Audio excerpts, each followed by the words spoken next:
আমরা কি বলবো যে ৭১ আমাদের অংশ ছিল না? বিকজ কয়েকটা বাচ্চা পোলাপান যাদের বাংলাদেশের ইতিহাস সম্বন্ধে কোনো আইডিয়া নাই, বাংলাদেশের কালচার সম্বন্ধে কোনো আইডিয়া নাই, তারা বলবে ৭১ বাদ। মতামত আমরা যদি লিবারেল ডেমোক্রেসিতে বিশ্বাস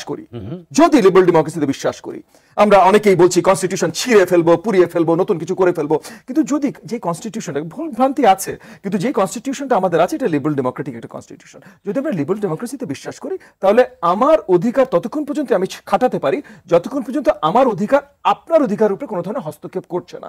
আমরা দেখলাম ফেব্রুয়ারি 14 ভ্যালেন্টাইন্স ডে ভাই আমাদের সাংস্কৃতিক অংশ না, সব কিছু আমি মানছি, কিন্তু আপনি যদি করতে চান আমি কি আপনাকে থামানোর? আমরা দেখলাম সরকারের ভেতর থেকে তৌহিদি জনতা কে কাকে চেনে ভাই? বললেই হলো, একটা নাম বলে দিল তৌহিদি জনতা। কালকে মোশাররফ ভাই বলে তৌহিদি জনতা, ভাবি আজাদ তৌহিদি জনতা, কি বলে না মশিউর তরুণ তৌহিদি জনতা বলে দিল, হয়ে গেল।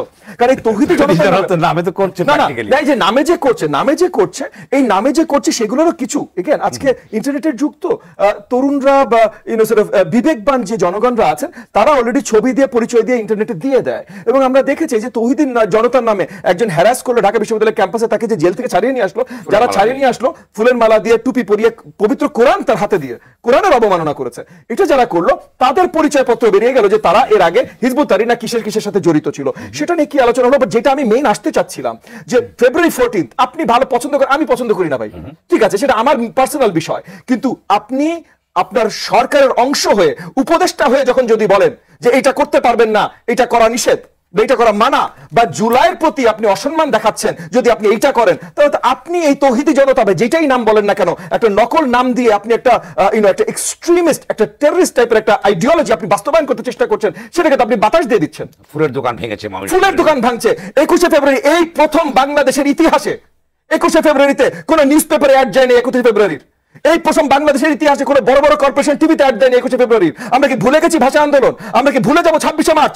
আমরা কি বলবো যে ৭১ আমাদের অংশ ছিল না? বিকজ কয়েকটা বাচ্চা পোলাপান যাদের বাংলাদেশের ইতিহাস সম্বন্ধে কোনো আইডিয়া নাই, বাংলাদেশের কালচার সম্বন্ধে কোনো আইডিয়া নাই, তারা বলবে ৭১ বাদ, বাংলা ৭১ ভুলে যাবো, আমরা বাংলাদেশ ভুলে যাবো, জাস্ট বিকজ কয়েকটা বাচ্চা পোলাপান যাদের ইতিহাস কালচার কিছু সম্বন্ধে কিছু জানে না, তারা বলবে যে আমরা নতুন বাংলাদেশ করবো, আমরা সেকেন্ড থার্ড ফোর্থ কত নম্বর রিপাবলিক করবো, রিপাবলিকের নাম্বার পর্যন্ত তারা জানে না, তাদের কথা শুনে আমরা পুরো বাংলাদেশের ইতিহাস ভুলে যাবো।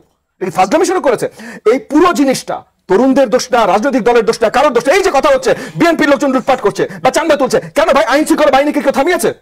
বিএনপি আমার দল না ভাই, বিএনপির জায়গা থেকে তো বিএনপি একটার পর একটা বহিষ্কার করছে যাদেরকে ধরা পড়ছে, কিন্তু আইন শৃঙ্খলা বাহিনী বাদ দেন, মিডিয়া যদি নতুন সরকারের সাপোর্টে যে এই যে দলটা আসছে, এই সরকারি সাপোর্টে যে দলটা আসছে, এদের নামে রিপোর্ট পর্যন্ত করতে ভয় পায়।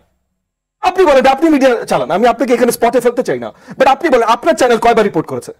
এই যে আপনার শোতে বসে বা যে কোনো শোতে বসে বড় জায়গায় বলছে এখানে বিএনপির লোকজন করছে, ভাই আমি না করছি না, কিন্তু তারা বহিষ্কারও করছে, সেখানে তাদেরকে আমি সাধুবাদ জানাই। যদি তারা বহিষ্কার না করতো আমি তাদেরকেও শক্তভাবে নিন্দা করতাম, কিন্তু অন্য পার্টি যে করছে তাদেরকে ধরেন, তাদের কথাও বলে, তারা তো নতুন এসছে ভাই, মাঠে নতুন এসে অলরেডি চান্দা শুরু হয়ে গেছে, তাহলে তাদের সম্বন্ধে কি ব্যবস্থা আপনি নেবেন?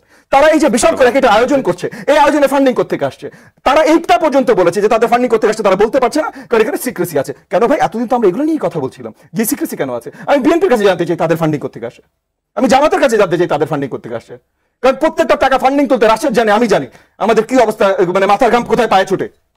আপনাদের এত বড় ফান্ডিং করতে আসে, আপনি বলেন ভাই, আপনি স্পষ্ট রাজনীতি করতে চান, বড় বড় কথা বলতে চান, বড় বড় আওয়াজ করতে চান, আপনি নতুন প্রধানমন্ত্রী, তাহলে বলেন, আপনি দেখান আপনি প্রধানমন্ত্রীর মতো করে কাজ করেছেন, তারপর আমরাও মানবো। আপনার বয়স 20 না 42 না 82, আই ডোন্ট কেয়ার, আপনার প্রধানমন্ত্রী হিসেবে মানতে আমি রাজি আছি।